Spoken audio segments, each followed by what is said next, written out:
Hey y'all, how's everybody doing? Well, today I am going to do something I hadn't done in a while. I had someone ask me a while back, but I've taken my time in answering, and that is what updated what's in my purse. And I actually change purses out so much. It doesn't really change what's in my purse because normally I use my Clover Sack organizer, and I literally just take that out of one purse and put it down to another. And that's why, but when people ask me, they're like, Beth, you change purses more than anybody I've ever seen. How do you do that? Well, it's because it's easy. Like whatever my outfit is and whatever it matches, or if I'm just getting bored with the same purse, then it's so easy because I can just pull the Clover Sack out. So it's just super easy, y'all. Look at me. I have my jewelry on and makeup on, and I'm in a hunting top. Can y'all see this? Who does that? You know, the Word of God tells us that God knew us before He knitted us together in the womb. Now, don't get confused about that, by the way. Some cults and other faiths believe that we were living on other planets or existed before we came into being. And God didn't say that. He said He knew us because He's not bound by time. But He says, before I knitted you together, in other words, you weren't you until He knitted you together with your father and your mother, your bio mom and dad. Even if they weren't good bio moms and dad, they're still your genetic mom and dad. And that's how God made you. So, and He made you to be who you are.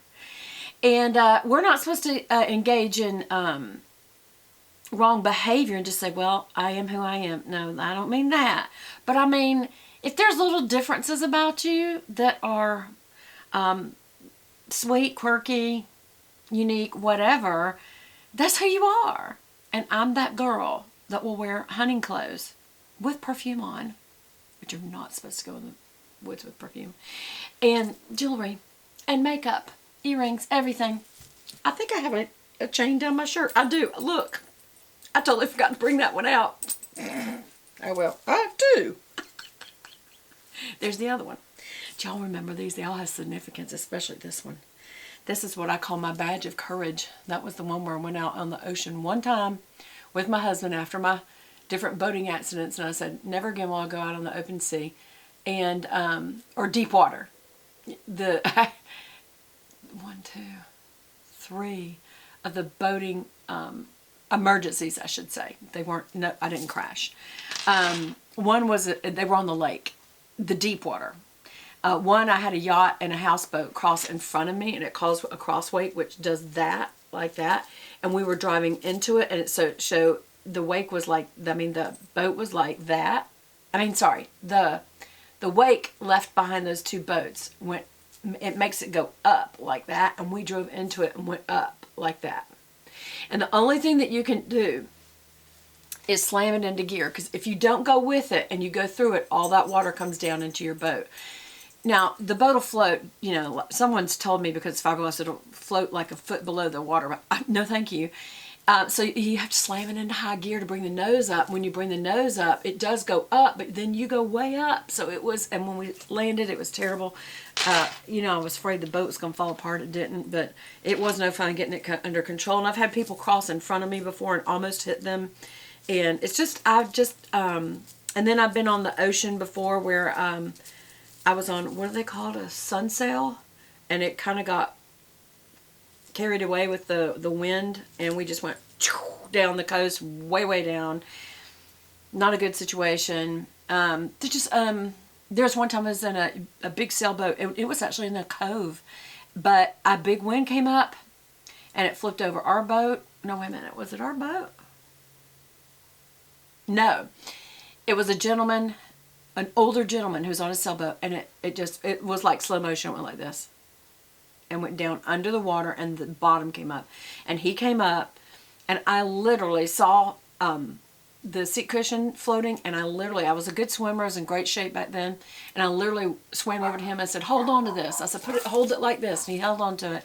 And I had just seen, where do I get off on these? Why do I get off on all these tangents? I was going to show you what's in my purse. That's good coffee. Look, a little rosette, and I'm in hunting clothes. This is from my dear friend Marty. Hey Marty, if you watch. Anyway, so I had just been watching on TV what to do if a sailboat ever flips over. What are the odds of that? And that I was in good enough shape to do it. You have to swim under that will catch air. So when I got underneath, it's true, there was air under there. And you have to push the kiln back up. And so I pushed it up. And then you swim back under and come up over the side of the boat and push off the boat, grab the kiln and hold over, and you just keep pulling it, and it will pull the sail pole back up. And it, sure enough, it came up out of the water, flipped the boat back up. But the bottom side of a boat's really scruffy, like it's supposed to be. And when I got him out of the water, me and my other friend got him out of the water, and I got out of the water, there's just blood pouring off of me because, of course, water makes it look even worse. But I'd scratched all my stomach up from all that. But anyway, so I guess I was a hero, come to think of it. No, hero bath. Anyway, but I've just had enough of deep water. Like, I don't even ever want to go on a cruise. I know, it's weird, I don't. But anyway.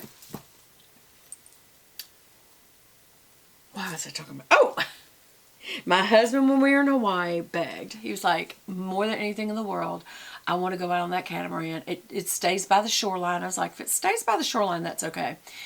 So, that's a wave, by the way. And that's koa wood and a sterling silver. And it's my badge of courage because once we got out on the water and passed, looking at the touristy, little scenery, and it was beautiful, and past the dormant volcano, I noticed that he took a turn into the deep sea. And I was like, I literally, y'all, I know my poor husband was so embarrassed. I walked over to the captain, he's a young guy with the big, man bun thing. And I said, hey, you didn't say you were going to deep sea. And all of a sudden it started rolling. The waves started rolling. And I was on a sailing regatta. When people were not, for work years ago, they did not have safety vests on. They were in the nest with no safety nest. That's the macrame, it looks like that, in the front that you can sit on and ride the waves, but you could also pop out of them on the next big wave. And when I say big waves, I don't mean waves like at the shoreline. I mean swells of the deep sea. And it can swell 5 feet. It can swell 10 feet to the point that when you go down and you're getting ready for the next one, it's up over your head. It's like, we're going to make it up there. And you go up like that and you shoot off the end of it and back down again. It's terrifying. Not to mention, nobody had safety vests on, and people were drinking. And I was like, somebody's going to get killed. It scared me so bad that I went to the captain. I said, you're going to have to turn this boat around. He goes, ma'am, you are in first place on this sail. And it's like, turn the boat around. He's like, yes, ma'am. If a passenger asks to be brought back to the shoreline, they have to bring it back. I was so embarrassed, and I thought everybody's going to hate me. It's a work event. It's big, experience day. So besides the work, they took everybody out to do the sailing regatta. I didn't know that regatta was a race. I thought it was going to be a nice little, it's a 50, 60 foot yacht. I thought, it's a big boat. The ocean's bigger. And when I sat down, I thought everybody's going to hate me if they found out it was me. And I looked over at my boss, and he went, and he was green. I mean, people were getting sick. It was just terrible. So anyway, on this catamaran, I told the guy, I said, I'm going to need you to at least turn back to the shoreline, please. Don't go out to the deep sea. And all of a sudden, the swells, there was a mother and her little daughter, like about 7, 8 years old, 9 years old, in that, and they popped up in the air, and I was like, and they popped back down. And as sure as that happened, all of a sudden she grabbed her daughter and walked back on the ship and said, where are the safety vests? He says, we keep them in the middle. I'm like, everybody's supposed to have them on. And you can say, well, that's not required. You should have them on. It's the ocean. It's unpredictable. All that has to happen is it looks placid. But all that has to happen is a little wind come up or a little storm further out at sea, and it pushes waves forward. And it's like, no, thank you. It's just one of those things. And people say, well, you could experience blah, blah, blah. I just have no desire. But because my husband wanted to do it so bad, I did. I did have to tell the guy to come back, and he did. Nobody even realized, because they did go back by. He turned it back around and went right by the shoreline by the volcano again, and everybody's like, "Oh, that's so beautiful" and everything. Then we came in, nobody complained. It was a beautiful sunset, and it was called a sunset cruise, even though it wasn't a cruise. And so we got to watch the sun go down as we literally came on shore. And I told my husband, I said, "I'm so sorry." And he goes, "No, I shouldn't have put you through that." And I think maybe a little bit of him. He's just a wild boy. If he got the side or something, I don't know. I'm putting face cream on my hands because I noticed they're so yeah. Y'all, my little pinky nail, my little fingernails are sick again. Look, yep, I tried to do it again, and I shouldn't have. Wow, that makes a big difference. What is this? This is the Clinique Moisture Surge. Y'all, that is hugely great for your hands. I'm sure it's an expensive thing, but right now I need that. I really, really need that for my nails. Wow, that made a big difference. That just goes to show you. I was trying that the other day when I did my video, and I really liked it. My Get Ready With Me after so much time that I haven't been doing them. I wonder if I just like tip my little nails down in each one. And just kind of, now they're going to be very, very happy. Okay, so anyway, it was my badge of courage for doing that. And I didn't know that. I went to life group and I told them I was ashamed of myself because I should trust God. I mean, Peter had to trust God. The exact same situation, walking on the water, and I was on the deep sea. You have to trust, because it's dangerous. The sea is dangerous. And that's why in the end times, not the end times, in the end, it talks about with the new heaven, the new earth, there'll be no more ocean. And it's talking about the fear of the depth. People understood that it was a dangerous thing. Obviously people can drown if you don't know how to swim, or even if you do, and it just gets, rough.